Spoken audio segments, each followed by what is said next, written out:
અમદાવાદની અંદર સાબરકાંઠા જિલ્લાના ભારતીય જનતા પાર્ટીના આગેવાન કે જેઓ એક બેંકની સામાન્ય સભાની એક બેઠક હતી, એ બેઠકની અંદર હાજરી આપવા માટે પહોંચ્યા અને તેમને સ્વપ્ને પણ નહીં વિચાર્યું હોય કે હું જે બેઠકની અંદર હાજરી આપવા જઈ રહ્યો છું એ બેઠકમાં કોઈ મહિલા મારી ઉપર હુમલો કરશે અને થયું કંઈક એવું કે જેના દ્રશ્યો સામે આવતા ભારતીય જનતા પાર્ટી અને સાથે જ સાબરકાંઠા વિસ્તારની અંદર અત્યારે હડકંપ છે કે ભાજપના પીઢ આગેવાન પર હુમલો કરનાર આ મહિલા કોણ? નમસ્કાર, આપ જોઈ રહ્યા છો ન્યૂઝ રૂમ ને આપની સાથે હું છું પ્રદીપ। અમદાવાદની અંદર સર્વોદય બેંકની સામાન્ય સભા હતી અને સભાની અંદર હાજરી આપવા માટે સાબરકાંઠાની અંદર સાબરકાંઠા જિલ્લાના ભારતીય જનતા પાર્ટીના પીઢ આગેવાન સાથે જ સાબર ડેરીના પૂર્વ ચેરમેન અમીચંદ હતા કે જેઓ અમદાવાદ ખાતે સર્વોદય બેંકની સામાન્ય સભાની અંદર હાજરી આપવા માટે આવ્યા હતા। આ હાજરી આપવા દરમિયાન જ્યારે તેઓ મેઇન ગેટની અંદર પ્રવેશ કરી રહ્યા હતા એ દરમિયાનનો સોશિયલ મીડિયાની અંદર ત્યારે એક વિડીયો વાયરલ થઈ રહ્યો છે। આ વિડીયોની અંદર ભારતીય જનતા પાર્ટીના પીઢ આગેવાન મહેશ અમીચંદ પટેલ કે જેઓ ત્યાં ઉપસ્થિત હતા અને તેમની સાથે એક મહિલા પણ ઉપસ્થિત હતા, બંનેની સાથેની એક વાતચીત જે છે તે થઈ રહી હતી, પરંતુ વાતચીત શું થઈ હતી એનો ઓડિયો એ જે મોબાઈલની અંદર આ વિડીયો કેપ્ચર થયો છે તેની અંદર દેખાયો નહીં। પરંતુ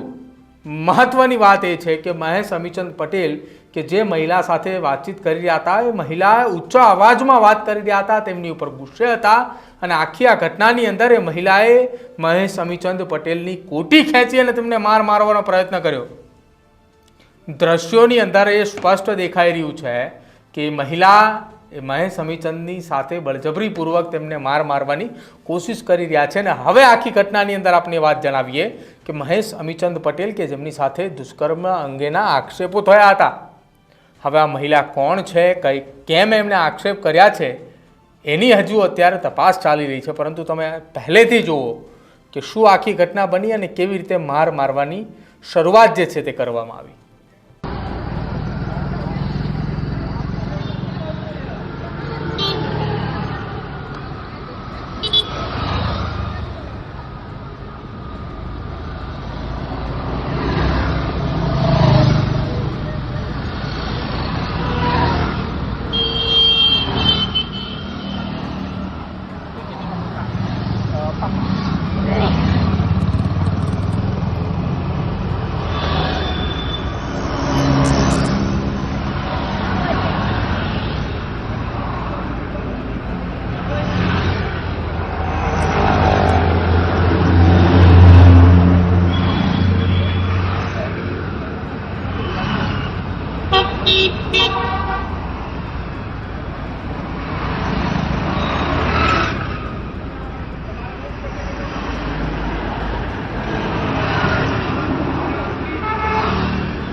સાબર ડેરીના પૂર્વ ચેરમેન અને સાથે જ સાબરકાંઠા બેંકના અત્યારના હાલના ડિરેક્ટર છે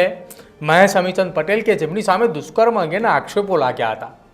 પરંતુ તેમ છતાંય જ્યારે હવે તેઓ અમદાવાદની સર્વોદય બેંકની સામાન્ય સભાની અંદર તેઓ આવ્યા હતા અને તે દરમિયાન તેમની ઉપર આ પ્રકારની ઘટના બની।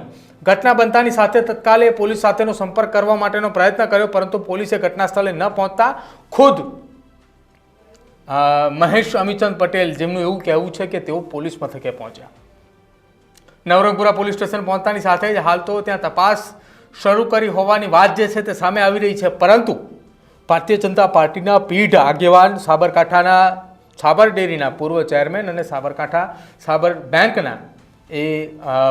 અત્યારે ડિરેક્ટર પણ છે ને જ્યારે તેમની ઉપર આ પ્રકારની ઘટના બને અને એ પણ અમદાવાદની અંદર કે જ્યારે તેઓ કોઈ કાર્યક્રમની અંદર હાજરી આપવા માટે આવ્યા છે અને જ્યારે તેઓની સાથે આ પ્રકારની ઘટના બને છે, તેમને મારવાની જ્યારે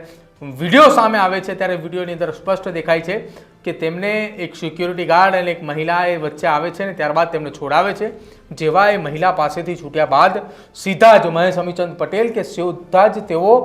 ઉપર જતા રહ્યા, ફરીને પાછું એક વખત પણ તેમને વળીને ન જોયું, કેમ કે આખી આ ઘટનાના વિડીયો જે છે તે શૂટ થતું હોય એટલે વિડીયો રેકોર્ડ થતો હોવાની તેમને માહિતી ક્યાંક મળી હોય કે તેના કારણે જ તેઓ ત્યાંથી ચાલ્યા ગયા। પરંતુ હાલ તો સોશિયલ મીડિયાની અંદર આ ખૂબ વિડીયો વાયરલ થઈ રહ્યો છે કે ભારતીય જનતા પાર્ટીના એક આગેવાન જેમની જાહેરમાં કોઈ મહિલાએ સર્વિસ કરી, કયા કારણોસર સર્વિસ થઈ, કયા કારણોસર આ ઘટના બની છે જેની પોલીસ તપાસ કરી રહી છે, પરંતુ તમે જાણતા હોય કયા કારણોસર આ ઘટના બની છે તો ખાસ અમારા કમેન્ટ સેક્શનની અંદર જરૂર જણાવજો. જોતા રહેજો ન્યૂઝરૂમ. નમસ્કાર.